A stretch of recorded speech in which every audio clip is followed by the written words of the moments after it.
ouvintes queridos! Sejam bem-vindos a um novo episódio do Detetive do Sofá. Eu sou a Marcela, a host desse podcast. E eu tenho certeza que vocês deviam estar muito ansiosos para esse episódio novo sair, né? Afinal, é a segunda parte de um dos casos mais conhecidos do mundo e dos mais pedidos por vocês também, que é o caso da Madeleine McCann. Sim, e eu acho importante lembrar, né, que a primeira parte você falou de como foi os dias que antecederam o desaparecimento, acho que você falou de como foi a investigação, até a investigação ser encerrada Isso. em Portugal, não é? Então, eu acho que é importante vocês que estão ouvindo a gente na parte 2 terem ouvido a parte 1. Sim. Mesmo que você ache que já sabe tudo sobre o caso, vai que a Marcela falou alguma coisa que você não sabia e que é importante para compreender essa parte. Eu não sei. Vamos esperar. Eu também falei na parte 1 sobre o Gonçalo Amaral, né? Que era o chefe da investigação portuguesa e da batalha judicial que ele e os McCann travaram por causa do livro que ele publicou e tudo mais. Blá, blá, blá. Mas eu acho que foi isso de importante. Era muita coisa. Tudo era importante. Afinal, a gente estava falando da investigação de uma criança desaparecida. Mas é um caso muito famoso e um caso com muita informação a ser contada. Então fica episódios grandes. Mas eu queria lembrar também, em relação ao nosso episódio anterior, ele foi gravado ao vivo, em live, com a participação dos nossos apoiadores, né? No final eu agradeci os que estavam lá. Esse episódio, como eu avisei, vai ser gravado normalmente, entre eu e a Marcela aqui no cantinho e tal. Mas, se você quiser aproveitar uma próxima gravação ao vivo, se você quiser fazer parte da nossa comunidade de apoiadores do Detetive do Sofá, a essa altura você já sabe o que fazer. Vai lá na Aurelo, faça seu apoiozinho, eu coloco o link aqui embaixo. Como sempre, eu digo, é muito importante vocês apoiarem quem tiver condição, apoiar quem vocês estão curtindo. Faz muita diferença na vida do criador de conteúdo que você segue. Então considere apoiar a gente, considere apoiar quem você gosta também, porque é muito importante para nós. E só lembrando que sem os nossos apoiadores do sofá, viajei agora. Apoiadores do Sofá! É o novo nome de vocês. O nosso podcast seria aquela pessoa que ela precisa caçar. Ela precisa de alimento, ela precisa de pele, mas ela não tem um cão para caçar. Mas ela também não tem um gato para caçar. Ela não tem um pombo para caçar, ela não tem um esquilo para caçar, ela não tem nada para caçar. Então ela simplesmente não caça. Se não fosse nossos apoiadores, a gente não ia caçar nada. Ia ficar aí, morrendo de fome. E sem ter o que se vestir. E os nossos apoiadores são os gatos ou os cães? Ou os hamsters, qualquer coisa que a gente queira usar pra caçar. Entendeu? Ok, é válido. Eu aceito. É importante lembrar disso. A essa altura, eu acho que cabe um aviso aqui interessante, que um dos motivos iniciais de eu ter falado sobre fazer em 2 partes era porque eu sabia já que a Marcela tem... Não sei se são opiniões, mas a Marcela tem uma ideia não convencional do caso da Madeleine. Uma ideia que não é todo mundo que vê por aí, né? Que não é todo mundo que concorda, mas que vê, sim, porque ela tá sim. por aí. Então... Não, mas não é o que você vê na mídia, sabe? Não é o que você vê no documentário, não é o que você vê... procurar, você Todos os outros podcasts que falam da Madeleine não abordam as coisas que a Marcela vai falar aqui. Então, o motivo de eu ter falado, de eu ter pedido pra ela fazer em 2 partes em primeiro lugar, foi fazer um episódio vanilla, um episódio bem neutro, bem contar o que aconteceu, sem entrar muito em teorias e opiniões e tudo mais. Pra galera que, Madeleine, legal, ouviu, tá ok. Esse episódio aqui já tem coisas mais difíceis de aceitar, principalmente se você é uma daquelas pessoas que acha que é impossível os pais estarem envolvidos, é impossível uma mãe fazer XYZ, é impossível um pai ter feito XYZ. Então, esse episódio 2, e é por isso que foi dividido inicialmente em parte 1 e parte 2, esse episódio é pra galera que talvez queira obter umas informações que não estão por aí acessíveis. Não tá no documentário, não tá no podcast X, não tá no podcast exatamente. Y, entendeu? Então, eu acho que esse aviso é bom avisar no início, porque tem gente que pode começar a ouvir e só ficar puta. Não sei, tipo, não, é impossível. Eu já tenho a minha ideia do que aconteceu, isso que você tá falando é tudo besteira. Então, fica esse aviso aí. Se você talvez acha que é impossível as coisas terem acontecido de outro jeito, talvez a parte 1 fica com a parte 1 e tá tudo bem. Entendeu? É isso que eu acho. É verdade. Porque a parte 2 pode não te deixar muito feliz. Eu não tô querendo nem desdenhar da pessoa. Eu realmente acho que tem pessoa que é isso, que já tem a sua opinião formada. É um caso muito famoso, é um caso que tá por aí há muito tempo. Existe muita mídia Sim, falando sobre isso e direcionando o que as pessoas devem pensar sobre isso. Muita propaganda, eu diria também. Mas lá na frente eu vou comentar como aconteceu isso com os cachorros, sabe? Então eu quero dar esse aviso pra não pegar ninguém desprevenido. Esse episódio é o episódio... um pouquinho mais polêmico. Um pouquinho mais polêmico, essa é a palavra. Eu ia falar controverso, mas um pouquinho mais polêmico é um jeito... é um eufemismo bom de usar. Entendeu? Tem alguma coisa que você quer acrescentar nisso? Não, acho que não. Acho que você fez um bom disclaimer aí. Bom, nesse segundo episódio, sobre o caso da Madeleine McCann, eu quero falar para vocês sobre o que aconteceu depois que as investigações foram encerradas em Portugal. Depois também que os arquivos se tornaram públicos, né? A polícia judiciária foi lá e tacou tudo na internet. E que os McCann e o Robert Murat perderam o status de arguidos, ou seja, eles deixaram de ser considerados os principais suspeitos desse caso. Eu vou ser bem franca sobre as coisas estranhas e misteriosas que envolvem esse caso. Vou falar sobre muitas coisas que não são tão comuns, eu acho, de se ouvir sobre o caso da Madeleine. Muita coisa que eu passei anos pesquisando. Então, vamos lá, porque esse episódio também vai ser bem grande. Uma das coisas que sempre me intrigou muito nesse caso foi porque o casal McCann deu um alarme de sequestro e minutos depois já estavam até falando de pedófilos, sabe? E é curioso que a Kate McCann imediatamente tenha presumido que alguém tinha sequestrado a Madeleine. Porque o comportamento normal, assim, normal entre aspas, né? Esperado, lógico, né? Nessa situação, seria ela começar a gritar por ajuda e chamar pela filha para tentar encontrá-la. Pelo que eu conheço de desaparecimento de crianças, os pais nunca simplesmente presumem que a criança foi sequestrada. Até porque esse é um pensamento bem doloroso, né? Você vai fazer de tudo para tentar encontrar o seu filho por ali e tal, mas você não vai logo pensar, meu Deus, alguém levou ele embora. Quando a polícia militar portuguesa chegou ao local, e eles foram os primeiros ali, ela foi informada que a mãe havia entrado no quarto e visto que a janela estava aberta e a persiana estava quebrada por ter sido forçada pelo lado de fora, e que a Madeleine McCann, de 3 anos, havia sido sequestrada. Eu já falei sobre todos os erros cometidos pela polícia nesse início da investigação, como eles não isolaram o apartamento, etc. E foram muitos erros, né? Mas quando a perícia finalmente esteve no local e examinou o apartamento, no dia 4 de maio, dia seguinte do desaparecimento, foi divulgado que, ao contrário do que foi relatado pela Kate, as persianas não estavam quebradas.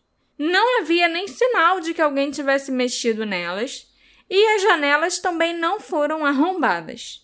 As únicas impressões digitais que constavam naquela janela, inclusive, eram as da própria Kate McCann. As janelas estavam fechadas e as persianas imperturbáveis. No seu primeiro depoimento informal, para a polícia, no dia 4 de maio, a Kate disse que o fator que lhe deu certeza de que a Madeleine tinha sido sequestrada foi que o seu gatinho de pelúcia preferido, o Cuddle Cat, estava numa prateleira no alto do quarto, um local que a Madeleine não alcançaria sozinha.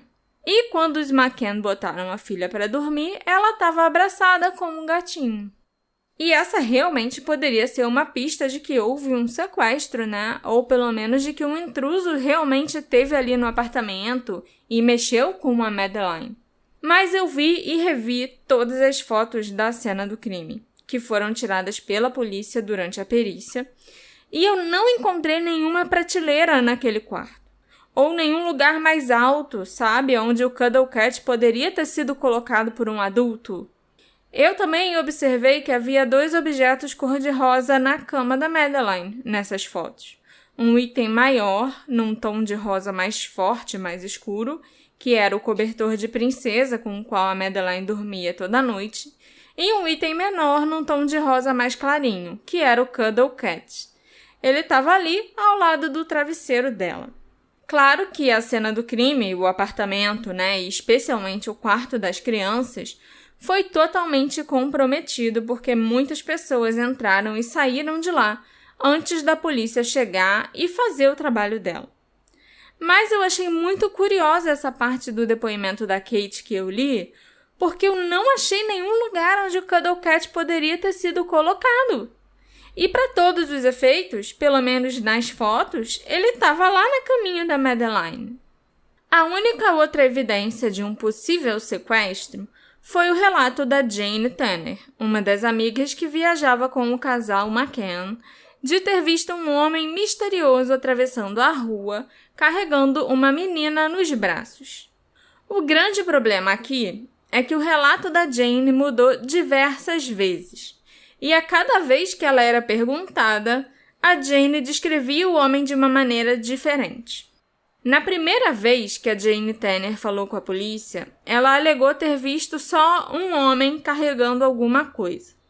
O retrato falado, feito por ela nesse dia, inclusive, é até hoje caçoado pela mídia e pelo público e é chamado de ovo com cabelo, devido aos detalhes, fornecidos por ela.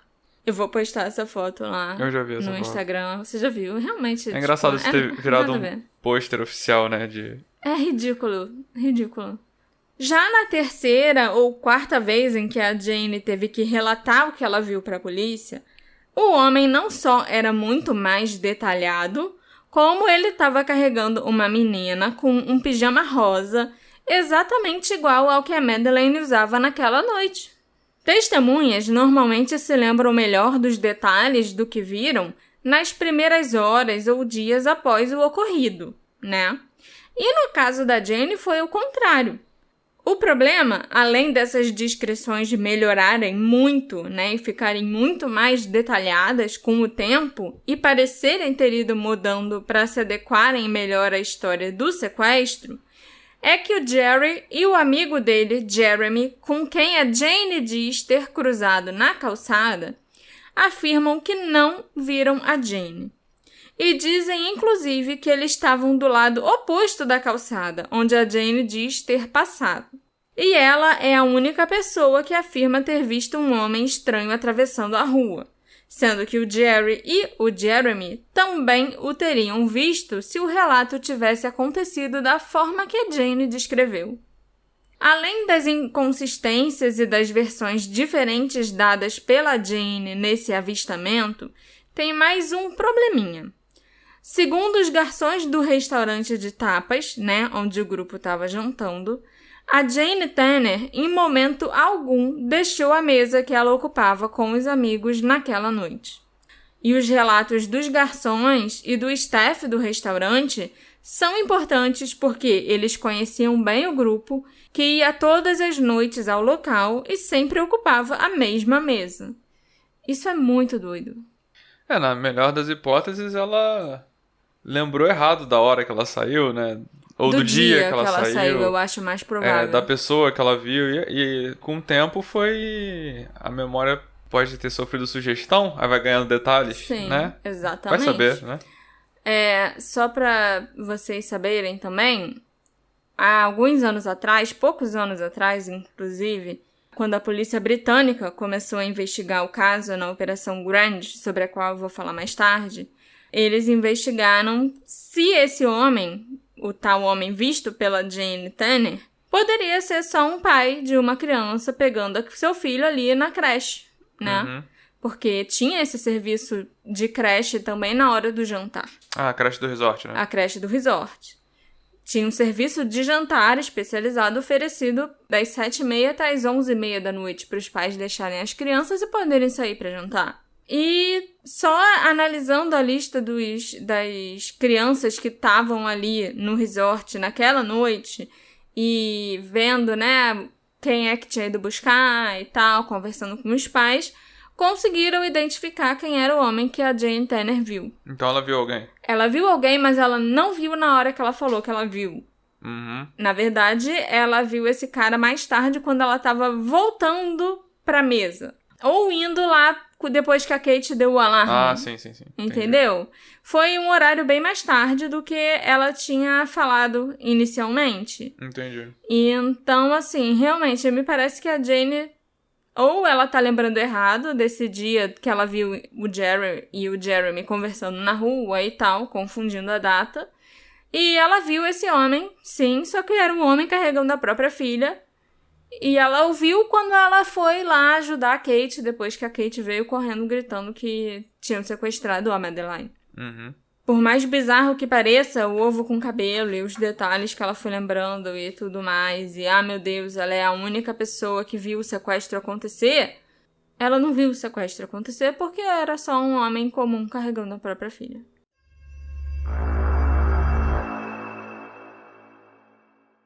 Eu também descobri, lendo os documentos do caso, que os McCann disseram originalmente que as portas do apartamento estavam trancadas e que o sequestrador tinha arrombado a janela e entrado por ela.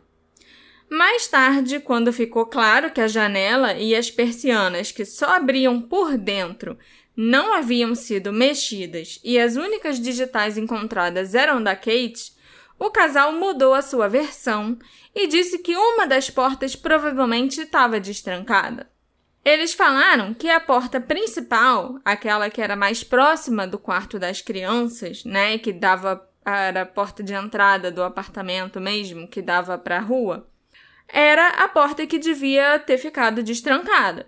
E que, inclusive, foi por essa porta principal que os McCann entraram quando iam checar as crianças. Para se chegar na porta principal, tem que passar em frente à janela do quarto das crianças, porque essa janela fica ao lado da porta. Então, nesse caso, quem fosse checar as crianças em outros horários, né, antes da Kate ir lá fazer a checagem dela, teria visto se houvesse algo errado ou diferente com a janela e as persianas, principalmente se elas tivessem sido arrombadas. A própria Kate, se ela tivesse mesmo entrado por aquela porta, já ia ver logo de cara que a janela estava aberta. Do lado de fora. É, porque não tinha como não ver. A janela fica do lado da porta. Uhum. Os McCann, então, acabaram mudando de versão pela terceira vez. E disseram que deve ter sido a porta do pátio, que eles deixaram destrancada e por onde eles entravam para ver se as crianças estavam bem.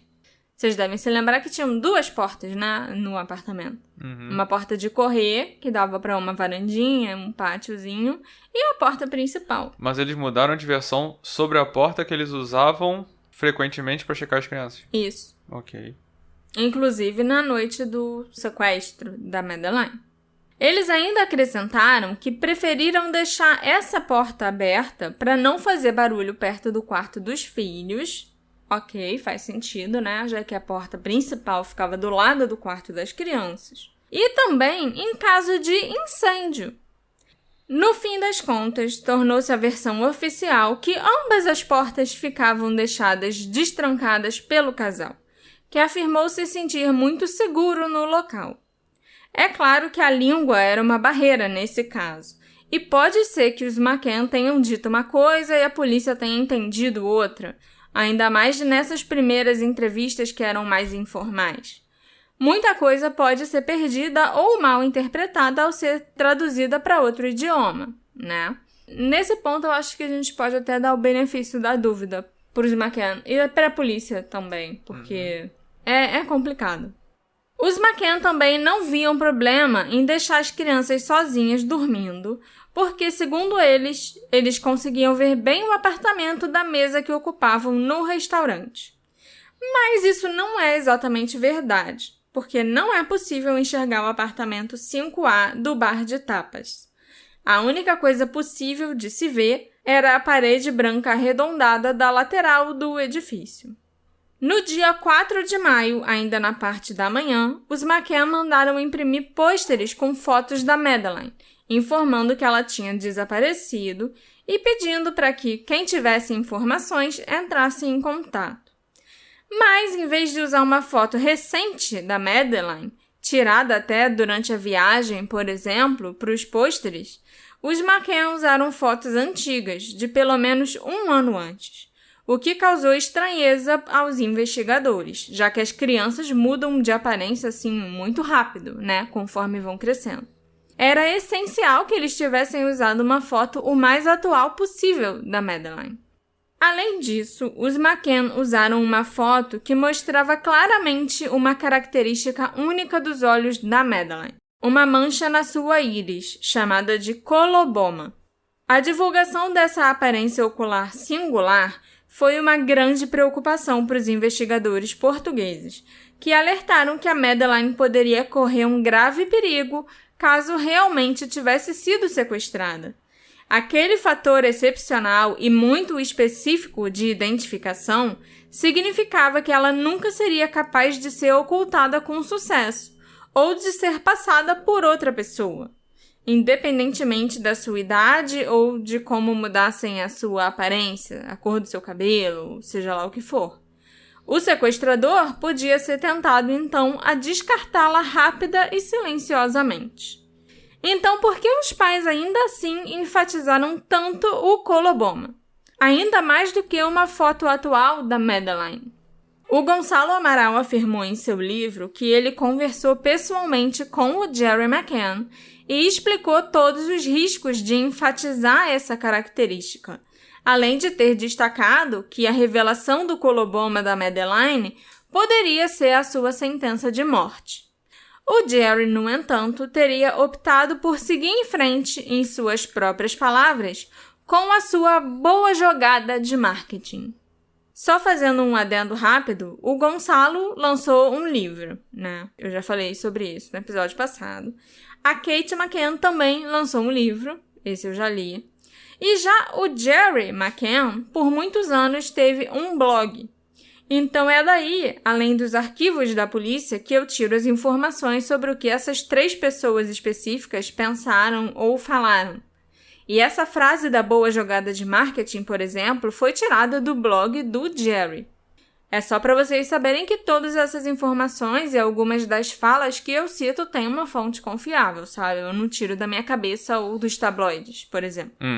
Segundo a polícia portuguesa, nos dias seguintes ao desaparecimento, o casal McCann teria mantido uma rotina quase normal, jogando tênis, caminhando e participando de outras atividades do resort. A diferença foi que eles contrataram um porta-voz, começaram a dar diversas entrevistas, fizeram uma turnê pela Europa para falar do desaparecimento e lançaram o Fundo Madeleine McCann. O objetivo desse fundo era aceitar doações financeiras para ajudar no crescente custo associado ao caso, tanto para financiar uma campanha e as buscas pela Madeleine, como para oferecer uma recompensa para quem tivesse informações concretas do paradeiro dela. Eu já mencionei esse fundo no episódio anterior, e é um exagero da polícia também, né, pelo menos eu acho, afirmar que os McCann seguiram a vida aproveitando o resort como se nada tivesse acontecido. Eles deixavam as 2 criancinhas, os gêmeos, lá no clubinho, na creche, todos os dias, porque eles tinham outras coisas para fazer, né? Eles tinham que continuar procurando a filha, tinham que ser interrogados pela polícia e procurar a menina. Então, assim, eles não ficaram simplesmente... na piscina. A minha filha tá desaparecida, deixa eu ficar tomando drink aqui na piscina. Não era assim. Milhões de libras foram doados por pessoas da Europa inteira, incluindo milionários e celebridades como a J.K. Rowling, o Richard Branson e o Simon Cowell. Mas, em outubro de 2007, os McCann foram muito criticados por usarem parte desse fundo para fazer os pagamentos das suas hipotecas. Eles defenderam a decisão na época, com o porta-voz da família, Clarence Mitchell, emitindo a seguinte declaração: O fundo sempre teve a capacidade de ajudar a família financeiramente, se necessário. O que eu entendo perfeitamente, afinal o casal estava em Portugal há meses sem trabalhar. Então eu acho que o fundo serve para isso também. Para Madeline ter uma casa para onde voltar se ela for encontrada, né? Uhum. Não adianta nada o casal ficar... E ao mesmo tempo, se você vai contratar detetive, se você vai imprimir panfleto, e ao mesmo tempo tem que pagar a hipoteca da casa, é a mesma coisa, dinheiro que você tá gastando, sabe? E se você tiver pouco dinheiro, você vai ter que escolher o que você vai pagar, né? Sim. Então, com certeza, eu imagino que eu faria a mesma coisa. Sim, pois é. Mas as críticas vieram numa enxurrada, ainda mais porque fazia só alguns dias que os McCann tinham sido declarados arguidos e voltado para a Inglaterra. Então qualquer motivo era motivo para falarem mal do casal. Dias é complicado. É porque na minha cabeça era, muito tempo depois. Não, outubro de 2007. Era no site do fundo Madeline McCann que o blog do Jerry era postado. Ele o atualizava praticamente todos os dias, nos primeiros meses após o desaparecimento. Aí depois os posts foram ficando mais esporádicos. Mas, ao invés dele focar na Madeline, nos esforços para encontrá-la, nos pedidos por informações, ou até falar sobre a filha, né, sobre como ela era e como ela estava fazendo falta, o Jerry só fornecia informações constantes e bem inúteis sobre a rotina diária da família e sobre como as coisas estavam voltando ao normal. A característica alegre do blog do Jerry não combinava nem um pouco com a atmosfera geral do site, e o egocentrismo do conteúdo foi recebido como um sinal de desconexão entre os McCann e a Madeline. Afinal, ele revelava como a família estava seguindo em frente sem ela. Isso, 2 meses depois dela ter desaparecido, quando eles ainda estavam em Portugal, sabe? Uhum. Então, eu consegui, lendo o livro da Kate, gerar empatia por ela, empatia com ela. Mas lendo sobre como ela se sentiu e tudo que ela fez e tudo pelo que ela passou desde então, me fez sentir essa empatia, ter essa empatia com ela. Mas eu não tenho nenhum pingo de empatia com o Jerry McCann. Ele é uma pessoa muito esquisita. Eu ainda não sei explicar por quê, mas parece que tem alguma coisa errada com aquele homem. Ok. O jeito como ele fala, o jeito como ele se referia a Madeline no blog, nas poucas vezes que ele fez isso, é muito estranho, era muito estranho. Esse blog já não existe mais, só que todos os posts, é lógico, foram arquivados. Estão por aí? Não, estão por aí e também a polícia guardou, né? Tá lá nos arquivos da polícia judiciária. Então, é muito fácil encontrar os posts do Jerry na internet. A impressão que se tem ao ler esses posts antigos dele é que ele estava estabelecendo a Madeline como uma marca. No site, os McCann vendiam pôsteres, braceletes, camisetas, tags de mala e vários outros itens com o nome e a foto da menina. Se a sua filha sumiu, eu acho que é do seu interesse que as pessoas baixem, imprimam e distribuam os pôsteres dela por aí de graça. Afinal, quanto mais, melhor. Mas, se você quisesse colocar um pôster de desaparecida da Madeline na sua cidade, por exemplo, você tinha que pagar por ele no site. E isso foi de muito mau gosto. Você não podia baixar um pôster, sabe? Você tinha que comprar um pôster. Em agosto de 2007, os 2 cães farejadores foram levados do Reino Unido para Portugal. Ed e Kila viajaram com o seu treinador, o Martin Grime, e entraram no apartamento 5A, um de cada vez, para ver se eles encontravam algo. Ed, como vocês já sabem, era o especialista em farejar odores de decomposição e ele era considerado o melhor no seu campo de trabalho, sem falsos positivos. Aquila era especialista em farejar sangue humano e também considerada uma das melhores em sua área. Quando o cão indica um alerta em algum local ou objeto, isso significa que há fluidos eminentes da decomposição humana ou sangue humano naquele lugar específico, explicou o Martin. Ele também esclareceu que os odores emitidos pela decomposição humana são muito persistentes e pungentes, a ponto de ser possível localizar túmulos 40 anos depois que o corpo já foi removido do local, mesmo que o corpo tenha ficado lá apenas por um curto período de tempo. Já em relação ao sangue humano, o Martin esclareceu que mesmo que tenha acontecido algum crime e tenham limpado a cena, isso não significa que não há mais nada para ser encontrado. O sangue é uma substância que pode penetrar facilmente por brechas entre azulejos, tábuas do assoalho, cantinhos de rodapés, e esses são somente alguns exemplos. E mesmo que o sangue não esteja mais visível e todos os lugares tenham sido limpos com alvejantes e outros produtos de limpeza, ainda haverá odores através dessas brechas que o cão treinado sentirá e responderá indicando o local. É claro que isso também significa que os cães poderiam alertar sobre possíveis odores que já estavam no apartamento muito antes ou até depois dos McCann terem estado lá. E outro problema é que o treinador pode acabar influenciando o comportamento dos cães. Mesmo sem querer, se ele ficar mandando o cachorro várias vezes farejar num mesmo ponto, por exemplo, o cachorro pode acabar emitindo um alerta de falso positivo ali. Assistindo aos vídeos do Ed e da Kila no apartamento 5A, nesse caso, tem gente que acha que isso pode ter acontecido. Mas eu não tenho uma opinião tão concreta sobre isso, até porque eram 2 cães e os 2 alertaram em vários pontos, sabe? Então, assim, pode ser que o mesmo treinador tenha influenciado ambos os cães, mas pode ser que não, e assim, eu não sei como esses treinamentos e como que os cães, como que é feita essa condução normalmente dos cães nas cenas de crime.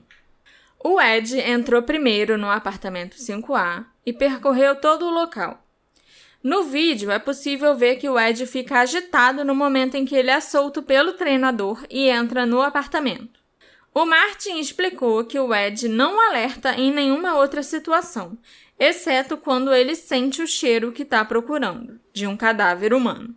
Ele farejou todo o apartamento, todos os cantos, e quando encontrou o cheiro de decomposição, ele latiu e ficou parado no lugar indicado.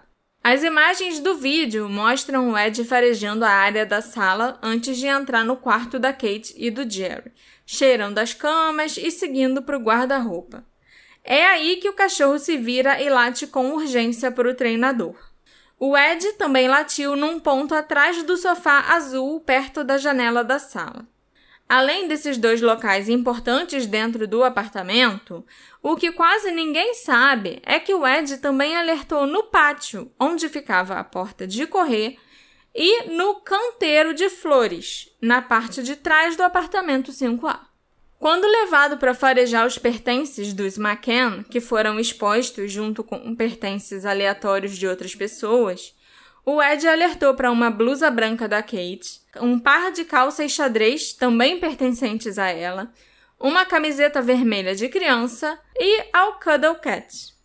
Já a Kila foi levada separadamente para farejar o apartamento 5A.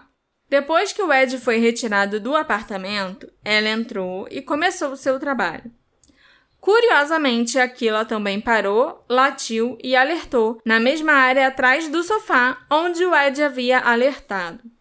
A Kila também encontrou um quadrado de ladrilho debaixo do sofá onde havia sangue impregnado nas bordas. Esse ladrilho evidenciava o uso de material de limpeza. Farejando os pertences dos McCann, a Kila sinalizou a presença de sangue em algumas roupas da Kate, que foram examinadas em busca de evidências de DNA. 6 dias depois, os 2 cães foram levados pela polícia a um estacionamento subterrâneo, onde vários veículos estavam enfileirados. Tanto Ed quanto Kila alertaram quando chegaram ao carro que a Kate e o Jerry alugaram semanas após o desaparecimento da Madeline.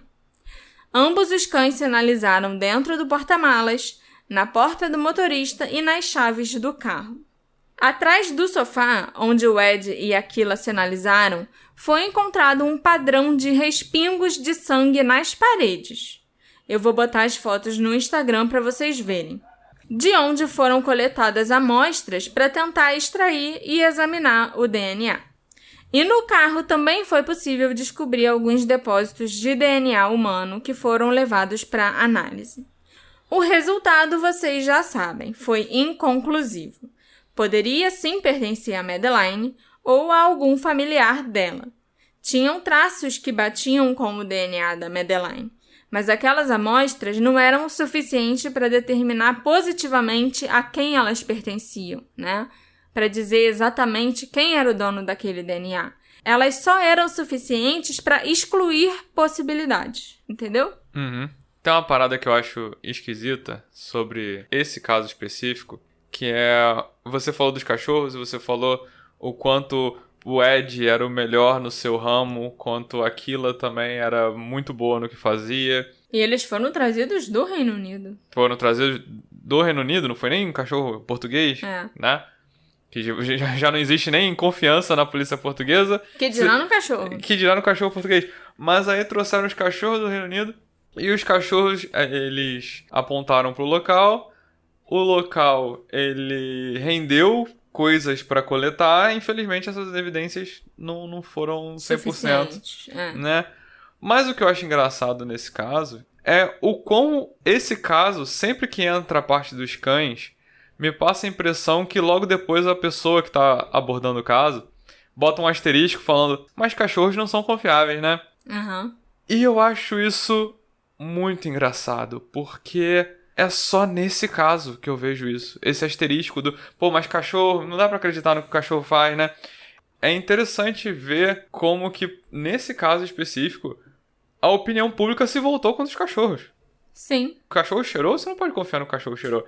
E é uma coisa que só acontece nesse caso. Sim. Não tem um outro caso que a gente vê de pessoa desaparecida, aí o cachorro segue o rastro dela e a pessoa fala logo depois, pô, a pessoa seguiu o rastro até aquela casa do aquele vizinho estranho. É, mas é por aí, né? Porque cachorro não pode ser confiável, né? Então fica por isso mesmo. Pois é. Mas no caso da Madeline é impressionante, sabe? Parece que fizeram uma campanha enorme, assim, difamatória dos cachorros, assim, sabe? Parece uma teoria da conspiração dizer que fizeram uma campanha, mas eu acho que conseguiram convencer a população para esse caso específico. Em nenhuma outra situação as pessoas pensam cachorros não são confiáveis. Cachorros farejadores, não tô falando o cachorro em geral. Mas se você tá no aeroporto e o cachorro que cheira droga, ele cheira a tua mala, ninguém chega e fala, pô, mas esse cachorro aí, tu vai confiar nesse cachorro mesmo que tem droga na minha mala? Não, o cara vai mandar abrir a tua mala e provavelmente vai achar droga ali dentro, sabe? E eu tô falando isso porque eu já vi outros podcasts falando sobre isso. Eu lembro uma vez que eu ouvi por curiosidade o Crime Junkie sobre a Madeline e na mesma frase, se eu não me engano, posso estar lembrando errado, mas quase no mesmo fôlego que ela fala que os cachorros alertaram o local. Ah, mas cachorro, né? Sabe como é que é? Não é confiável. Do nada, de graça, e eu fiquei assim, ué, de onde veio isso? Sabe? E eu acho isso muito engraçado, porque se fosse isso, se fosse cachorros não são confiáveis, nunca eles iam ser usados, nunca ia servir pra nada, qualquer advogado ia conseguir desmerecer uma apreensão feita por cachorro, uma prova feita por cachorro. A gente na comunidade de True Crime, eu acho que a gente ia falar igual a gente faz do teste do polígrafo, que hoje em dia é meme falar que polígrafo não é confiável, sabe? Não faça teste do polígrafo não é confiável. Eu acho que ia virar meme, que o cachorro não sabe o que tá fazendo. O cachorro é um cachorro, né? Você tá com uma bola e ele vai atrás da bola. Ao mesmo tempo, o asterisco de cachorros não são tão confiáveis assim, parece que só se aplica no caso da Madeline. Teve uma vez que eu vi uma entrevista de um treinador de cão farejador. Eu não lembro se você viu comigo. Eu acho que eu vi. Que ele tava falando como que os cachorros eram treinados, pra que eles estavam sendo treinados. Que estavam sendo treinados até pra tentar sentir cheiro de gente passando mal, de gente com doença. E hoje em dia a gente escuta a história do cachorro que sente o dono que vai passar mal antes dele passar mal. E como funciona até a questão do treinamento, a questão dos positivos. E ele fala, o cachorro que tá treinando... ele, às vezes, ele realmente, ele rouba. Ele ativa no local, mas ele não sentiu o cheiro do que eu queria que ele sentisse. Ele sentiu o cheiro do treinador que botou a amostra lá. E não da amostra. Aí, ele pode falar que No caso de ter mais de um cachorro, o cachorro que alertou, ele não alertou a amostra. Ele sentiu o cheiro do cachorro que teve lá antes e alertou no mesmo lugar. Então, assim, realmente existem essas possibilidades de que o cachorro possa errar. E possa até roubar no trabalho dele, sabe? Só que aquilo, quanto a esses cachorros específicos, todo mundo fala que eles eram os melhores no trabalho deles. Eu acho que se eles já tiveram esses vícios antes, isso foi perdido no treinamento, isso foi perdido conforme foi. E bem ou mal, não podemos negar que quando a perícia foi lá onde os cachorros tinham apontado, eles acharam sim material pra coletar. Sim, eles acharam respingos de sangue. Entendeu? Então não é como se eles apontaram pra uma área e não encontraram nada.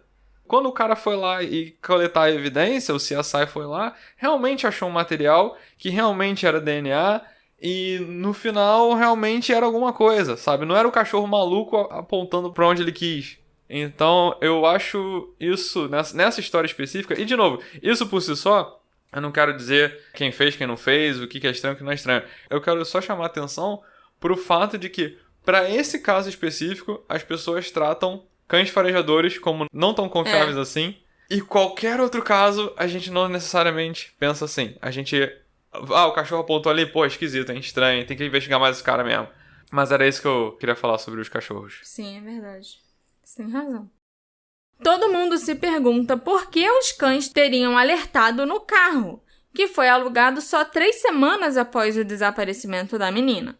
A polícia portuguesa acredita que os McCann estavam armazenando o corpo da Madeleine em algum local e o moveram para algum lugar permanente após alugarem o carro. Provavelmente numa mala azul do Jerry que sumiu misteriosamente, mas eu vou chegar na mala depois. Tem uma coisa que vocês provavelmente não sabem e que eu não sei exatamente o que significa para esse caso. Mas no blog, o Jerry McCann escreveu que ele descartou a geladeira do apartamento alugado porque a geladeira tinha quebrado.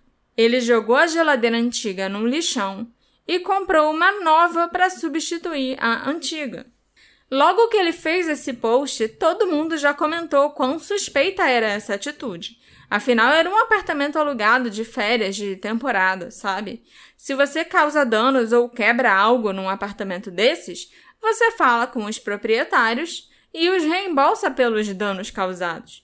Você não sai comprando outra geladeira sem nem avisar ninguém e joga a antiga fora. Vai que o defeito era fácil de consertar? Ou então vai que os donos tinham um irmão que era um consertador de geladeira profissional, sabe? Vai que ela dava defeito o tempo todo, mas tinha que saber o jeitinho. Pois é. Depois desses comentários negativos e da suspeita que essa postagem gerou, o Jerry deletou o post do blog e o assessor de imprensa da família negou que tal evento tivesse acontecido. Por sorte, em 2019, eu estava examinando os arquivos da polícia, em especial os depoimentos do David Pine, e vocês vão saber por que o meu interesse por ele mais pra frente. E foi mencionado pelo David que os McCann tiveram problemas com a geladeira do apartamento deles sim, e que eles a substituíram por outra. Será que o corpo da menina estava armazenado na geladeira e a polícia não reparou? É a própria polícia quem suspeita que algo assim tenha acontecido, que os McCann tenham armazenado o corpo e o descartado quando alugaram um carro. Então, se a Madeleine estivesse na geladeira aquele tempo todo, isso só comprovaria como a polícia era burra, né?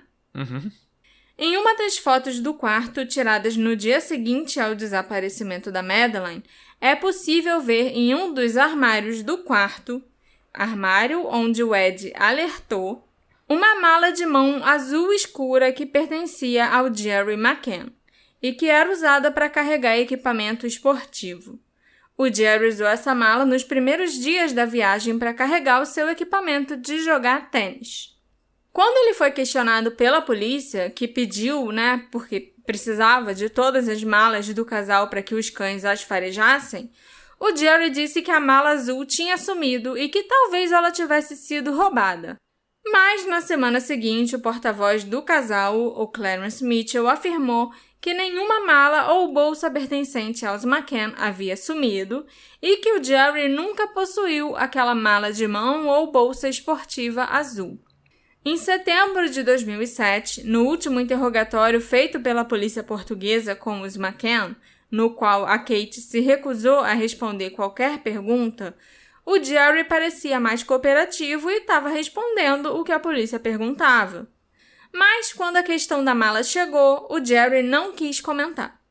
A questão, na verdade, era como o Jerry podia negar não possuir aquela mala quando ela foi fotografada no seu quarto. E a foto do dia 4 de maio foi mostrada para ele. Como o Jerry não respondeu, a polícia fez um apelo na imprensa dizendo que encontrar aquela mala poderia ser essencial para as investigações. Mas não, ela nunca foi localizada. Então, assim, dá para entender mais ou menos o raciocínio que a polícia portuguesa teve, né? Você usou aquela mala para esconder o corpo da sua filha, que pode ter morrido ali dentro do apartamento. Depois de um tempo, você usou a geladeira também para armazenar o corpo. Alugou um carro, descartou a geladeira, descartou o corpo e descartou a mala azul. Sim, é um raciocínio que eu teria nessa situação. A Kate afirmou, numa das suas entrevistas, que as últimas palavras que a Madeleine disse para ela antes de dormir, na noite do desaparecimento, foram: "Hoje foi o melhor dia da minha vida." E isso é um pouco incomum para uma criança de 3 ou 4 anos falar, porque as crianças tão pequenas assim não costumam ter um conceito de vida, sabe? De, nossa, hoje foi o dia mais feliz da minha vida. Nossa, como a minha vida é boa, sabe? Nossa, como a vida é efêmera e a mortalidade chega pra todo mundo. Essas coisas que adultos geralmente pensam. Eu tô me divertindo, ou mamãe, hoje foi muito legal, sabe? Essas sim seriam declarações mais normais para essa idade, para uma criança falar. Em seguida, a Kate disse também que a Madeleine estava muito satisfeita com a sua vida. O que é, sinceramente, um comentário estranho para um adulto dizer sobre o seu filho. Ambas as declarações levantaram especulações de que a Kate sabe que a filha está morta por causa da inclusão da palavra vida, como se houvesse um parênteses demarcando o primeiro dia da vida da Madeleine e o último, sabe? Parece uma tentativa dela de se convencer que ela deu a Madeleine uma boa vida até o seu último dia. Os McCann foram muito criticados também pela sua postura nas entrevistas e aparições na mídia. A aparência da Kate e do Jerry sempre mostrou pouca flutuação nos sentimentos. Eles nunca desmoronaram, nunca choraram ou deixaram escapar algum tipo de emoção, como "Madeleine, nós amamos você, vamos te encontrar", ou então "por favor, devolva a nossa filha", sabe? Eu escolho não interpretar isso de uma forma negativa. De novo, eu já Eles falei são isso... britânicos. Além de... Ok. Mas é aquilo, cada um tem um luto de um jeito diferente, entendeu? E sempre que alguém julga o luto de uma pessoa, nunca é... Sempre dá errado, assim, entendeu? Cada um também encara a imprensa de um jeito, né? Não é porque você tá falando sobre a sua filha ali naquela entrevista que você tem que desmoronar, por exemplo. Você se prepara pra você fazer uma entrevista. Isso aí é muito coisa de... Parece tabloide, sabe? Que não tem mais o que Com falar. certeza. E vamos falar agora do jeito que ela se portou, etc. Pra mim, isso obviamente não quer dizer nada. Com certeza. A Kate afirmou em seu livro que a polícia portuguesa a aconselhou a não chorar e a se segurar para não demonstrar o quanto estava sofrendo, porque o sequestrador podia se satisfazer vendo a mãe em agonia pelo sequestro da filha. Mas o tempo todo, ao longo do livro, ela descreve como a vida dele se tornou um pesadelo a partir daquele dia, e como ela estava funcionando praticamente no piloto automático. Familiares e amigos estiveram com o casal durante todo o tempo em Portugal para ajudar com os gêmeos, e também para dar apoio a Kate, principalmente, porque ela estava desmoronando. E o relato dela no livro me pareceu muito genuíno. Mas, geralmente, num casal de pais de crianças desaparecidas, nós vemos muitas emoções rondando. Um deles acaba desmoronando, o outro ficando com raiva ou tentando se manter forte para dar apoio ao seu companheiro. Mas os McCann são britânicos, né? Já falei isso antes. Britânicos são mais comedidos. As respostas para todas as perguntas feitas a eles em entrevistas pareciam ser cuidadosamente construídas e elaboradas. houve lampejos discretos de raiva, frustração e aborrecimento. Mas esses sentimentos não eram pela frustração de perderem a filha. Eles pareciam ser mais direcionados de um dos McCann para o outro. E segundo alguns psicólogos que analisaram diversas entrevistas do casal na televisão, havia um forte sentimento de controle ao invés de apoio entre o casal, sabe? Como se o Jerry estivesse ali controlando a narrativa e talvez também controlando a esposa. Eu não sou psicóloga, né? Mas foi isso que os psicólogos falaram. Além dessa análise psicológica comportamental, ainda existem outros fatos e atitudes questionáveis a respeito dos McCann. A equipe do Ocean Club já havia aconselhado o casal a não deixarem seus filhos sozinhos. O gerente do resort chegou a oferecer gratuitamente o serviço de babá para os McCann. Não era nem aquele serviço de deixa seu filho aqui na creche de novo enquanto você vai jantar. Era uma babá, né, uma das babás das tias que cuidavam das crianças, ficar lá no apartamento vigiando eles. Entendeu? Mas os McCann recusaram, afirmando que não queriam que seus filhos ficassem com estranhos. Os mesmos estranhos que cuidavam deles o dia inteiro na creche ou no clubinho para que os pais pudessem passar o dia jogando tênis e se divertindo com os amigos. É bem óbvio que os McCann e os seus amigos foram extremamente negligentes deixando crianças tão pequenas sozinhas.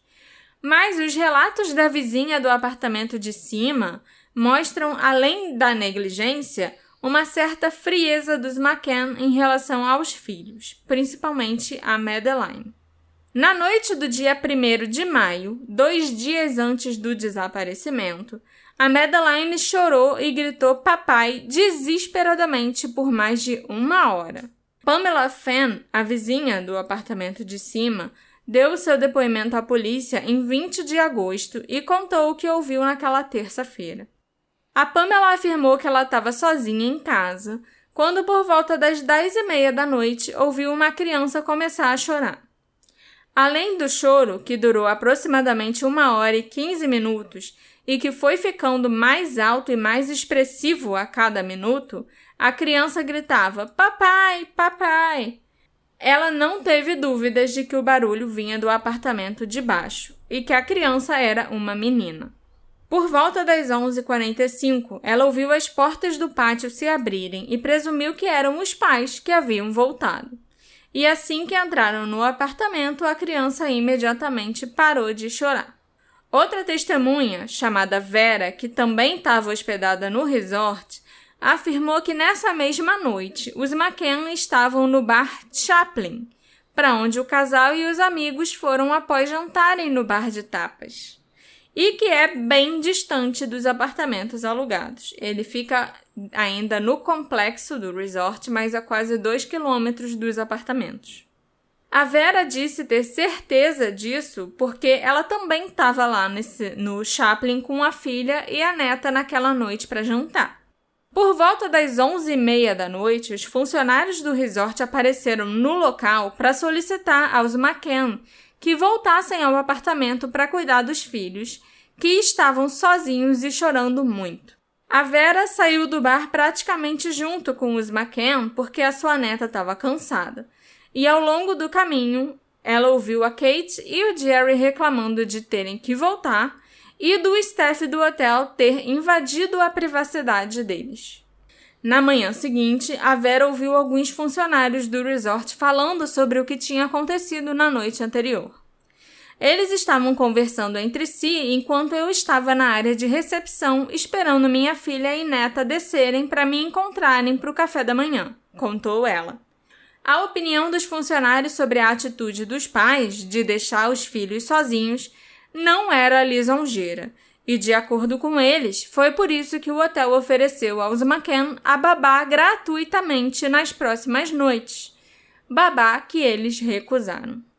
E, se a gente parar para pensar, né, quando eles estavam tomando café da manhã no dia do desaparecimento da Madeline, na quinta-feira, a Madeline perguntou para Kate, eu lembro disso, por que ela não tinha vindo quando ela e o Sean estavam chorando de noite. Sendo que não foi nem... Ela estava falando da noite de quarta para quinta. E isso aqui, esse choro todo e a vizinha incomodada em cima e eles terem sido chamados lá no outro bar a 2 quilômetros de distância, aconteceu na noite de terça para quarta. Então não foi nem desse choro que a Madeline estava falando. Porque nesse dia ela chorou e eles vieram, né? Eles chegaram depois de 1h15, mas chegaram. Então assim, o que eles estavam fazendo na noite de quarta? Porque eles não voltaram quando ela chorou. Pelo menos foi o que ela própria disse. Na terça-feira, dia 1º de maio, o aparelho celular do Jerry McCann ficou em silêncio o dia inteiro. O celular da Kate ativou a antena da Praia da Luz pela primeira vez às 10h16 da manhã. Kate McCann atendeu sua última ligação antes de sair para o bar de tapas às 8h35 e depois deixou o celular no apartamento, como todo o grupo de amigos fazia todas as noites. O celular da Kate foi ativado 6 vezes entre 10h16 e 10h27, quando ela voltou ao apartamento 5A depois do jantar e antes do grupo sair novamente para o bar Chaplin, né? Aquele que ficava do outro lado do complexo, onde o Steph foi chamar eles porque os filhos estavam chorando. O tráfego da antena prova que essas chamadas não foram feitas para nenhum dos 7 amigos que estavam com o casal. A Pamela Fenn, a vizinha de cima, relatou que a Madeline chorou chamando pelo pai entre 10h30 e 11h45. Então, as evidências mostram que a Kate esteve no apartamento 5A minutos antes da Madeline começar a chorar, porque às 10h27 o celular dela estava sendo usado dentro do apartamento. Terça-feira foi a única noite, exceto, é claro, a quinta-feira, 3 de maio, o dia do desaparecimento, em que um dos McCann ou algum dos seus amigos fez um telefonema após o jantar. Na quarta-feira, 2 de maio de 2007, a Kate telefonou para sua amiga Amanda Coxon às 7h36 da manhã, cerca de 2 horas mais cedo do que qualquer uma das ativações de dispositivos móveis em qualquer outra manhã da viagem. A Kate telefonou mais 2 vezes para Amanda sem sucesso. A amiga retornou as ligações da Kate às 7h50. Não existe registro de quanto tempo a chamada durou. Mas, curiosamente, o marido da Amanda se chama Paul Whitaker e ele é um patologista químico em Leicester. Patologista químico seria o quê? Era um legista que, fazia as análises de sangue, de, urina e coisas assim, né?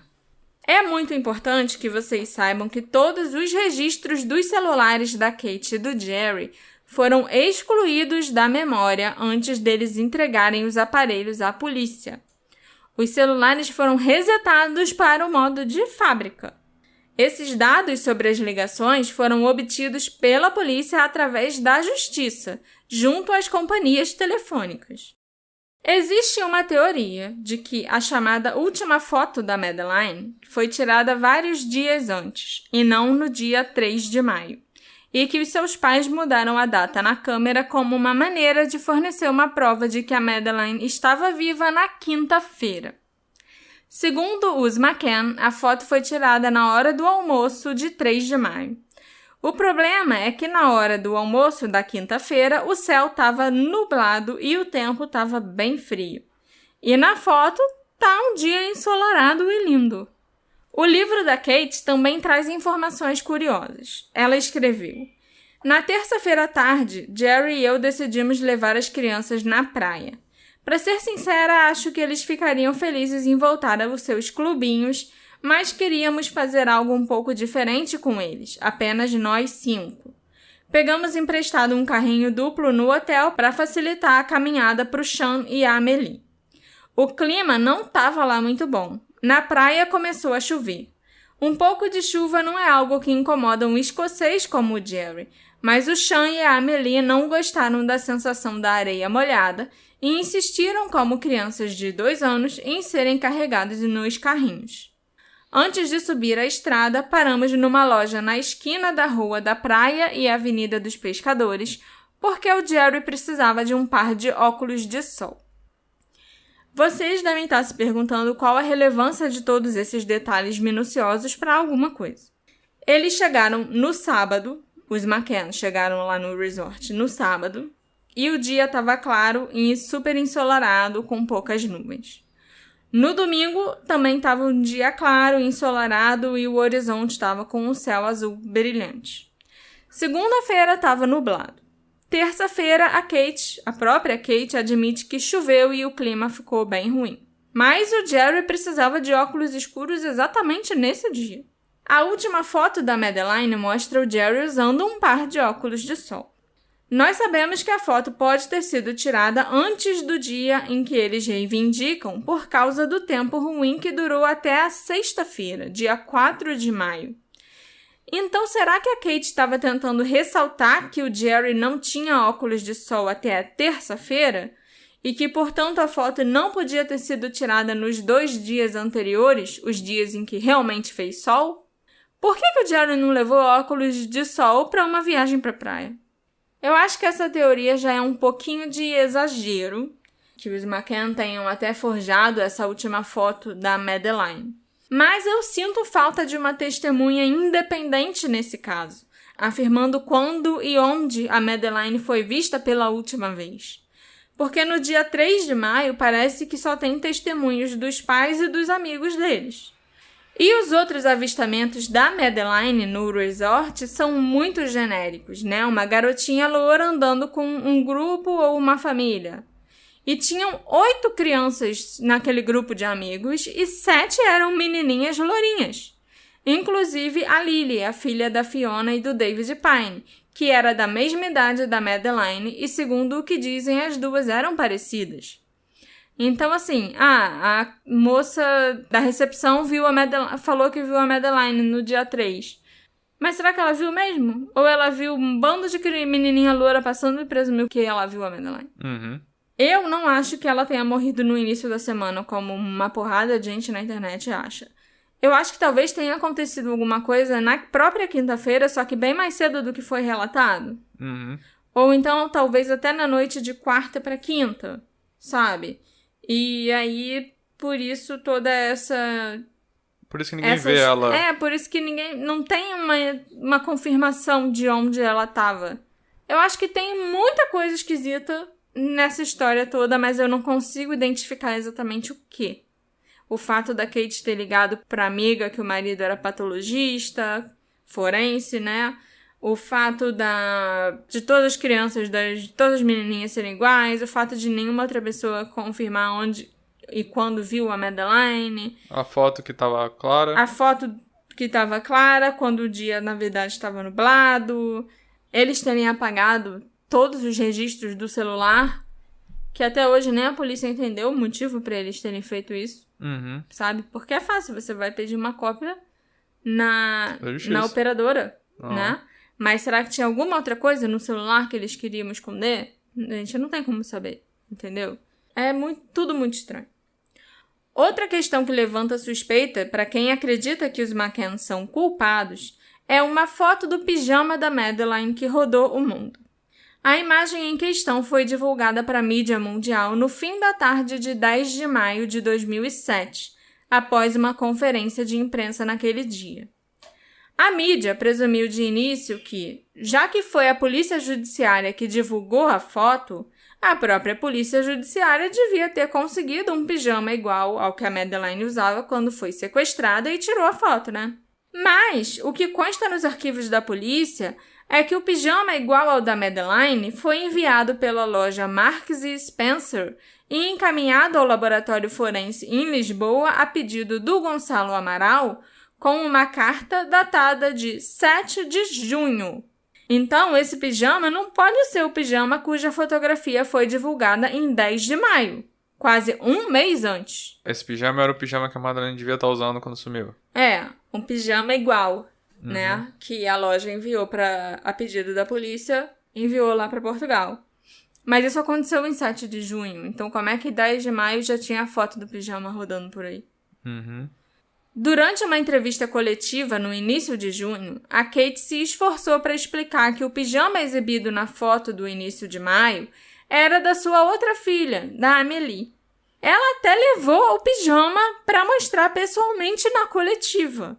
Mas ele claramente era grande demais para a menina. O pijama ia engolir a Amélie. Em uma das fotos da Kate segurando o pijama, inclusive, é possível ver que ele é tamanho 3 anos.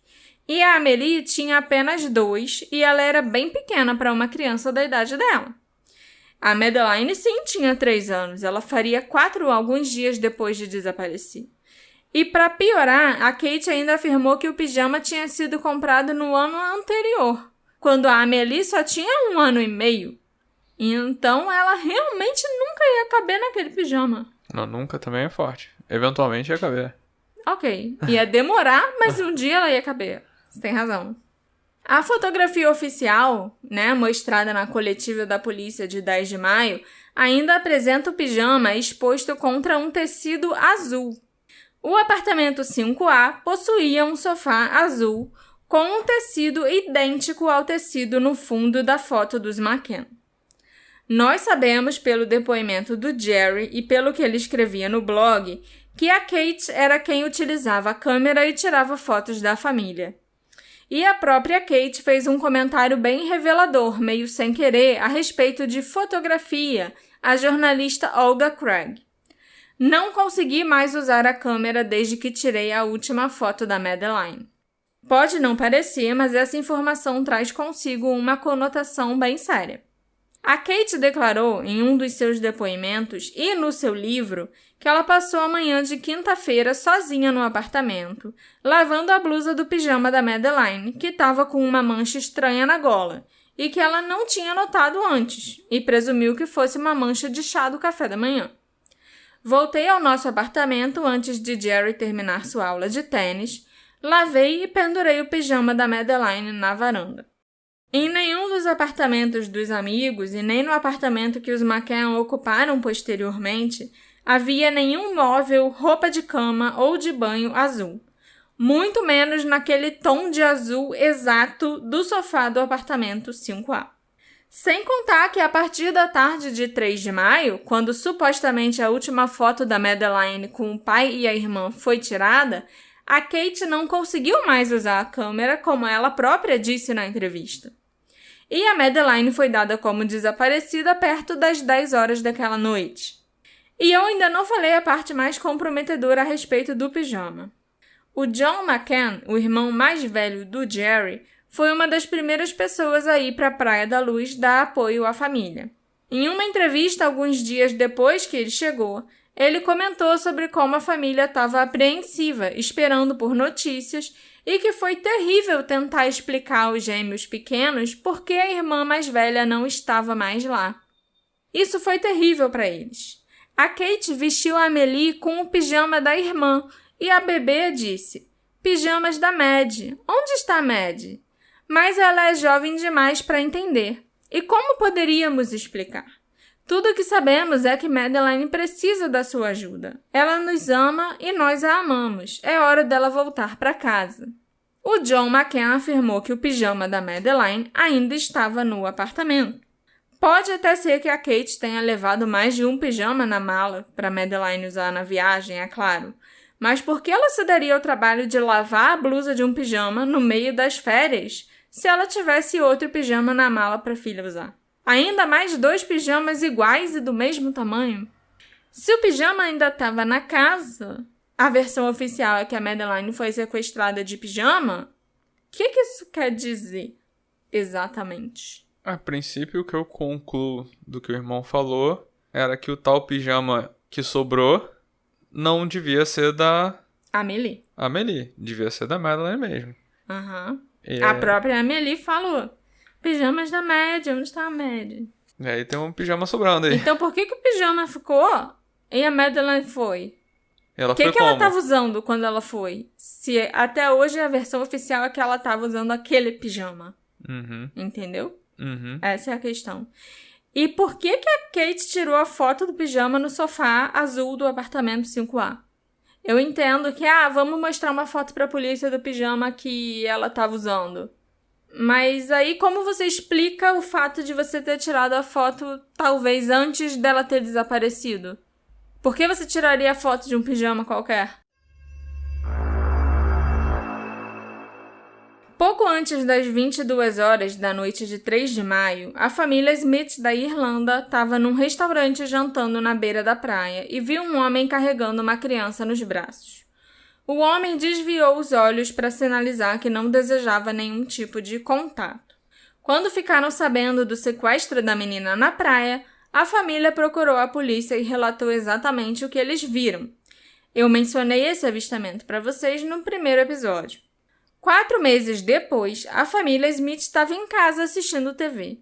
Eles viram a família McCann retornando ao Reino Unido e observaram o Jerry deixando o avião e atravessando a pista com o Sean nos braços.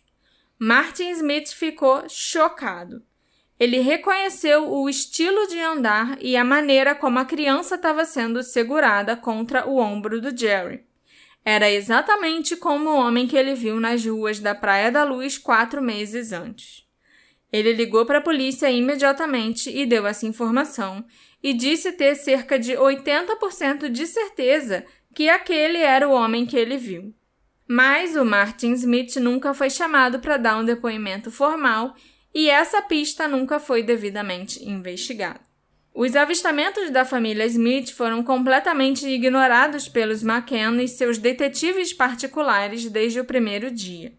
Mas não deveriam, afinal, os Smiths são testemunhas independentes, cujas descrições do homem que eles viram nunca mudaram. Sem contar que o avistamento ocorreu apenas alguns minutos antes da Kate dar o alarme e a apenas 250 metros do apartamento 5A. Vários membros da família testemunharam esse homem carregando uma criança. Além disso, a área geral e horário dos avistamentos feitos pela família podem ser corroborados por um recibo de restaurante daquela noite. A descrição geral do homem se parece sim com o Jerry McCann, e a descrição da criança corresponde a Madeleine. Esse avistamento nunca deveria ter sido ignorado, afinal foram várias pessoas que o testemunharam e que possuíam uma riqueza de detalhes incrível. Poderia ser aquele homem, o Jerry McCann, carregando uma Madeleine desacordada ou morta? Mas até a polícia portuguesa não correu atrás disso. Chegou a correr, só que, depois que eles viram e no dia seguinte ficaram sabendo do sequestro, eles procuraram a polícia, deram o seu depoimento. Uhum. E falaram que eles viram. Não, mas quando o cara se tocou que era... Quando o cara se tocou, ele ligou, ele era da Irlanda, ele ligou pra polícia, pra Scotland Yard pra dar informação. Uhum. Então, no caso, quem teria que investigar e passar essa informação para a polícia portuguesa eram os britânicos. Uhum. Coisa que eles não fizeram. Eles entendi. nunca passaram essa informação para os portugueses. Que o Martin Smith tinha reconhecido o Jerry, mais ou menos, né? Quanto tempo o Jerry demorou para voltar à mesa quando ele foi verificar as crianças? Uma assistente de cozinha do bar de tapas, chamada Svetlana Vitorino, estava trabalhando no local na noite em que a Madeleine desapareceu. Há alguns anos atrás, quando eu escrevi o artigo do blog, eu localizei a Svetlana e falei com ela por e-mail. Nessa conversa, ela me contou que na noite em questão, um dos homens do grupo, que acredito ser Jerry McCann, deixou a mesa de jantar por cerca de 30 minutos.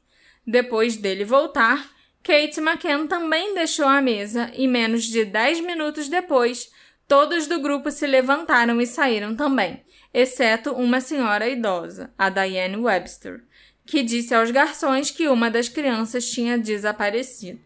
Se a lembrança da Svetlana estiver correta, as implicações do Jerry deixar a mesa por 30 minutos poderiam ser consideráveis.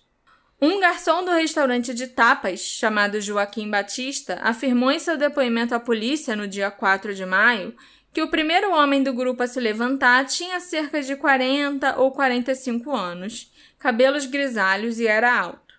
Esse primeiro homem ficou fora por cerca de 15 minutos e tiveram até que reaquecer a comida dele quando ele retornou porque a comida tinha esfriado. O Joaquim mencionou também outro homem que saiu da mesa. Esse segundo homem a sair também tinha cerca de 40 a 45 anos, características físicas parecidas com o primeiro, mas com os cabelos menos volumosos. E esse homem ficou fora por cerca de 30 minutos. Logo após ele voltar, Todos deixaram a mesa, exceto a mulher idosa. A descrição física do primeiro homem bate com o Russell O'Brien. E a gente sabe que ele foi um dos primeiros a se levantar para checar as crianças aquela noite e que, de fato, seu jantar precisou ser reaquecido quando ele voltou porque ele era chato demais.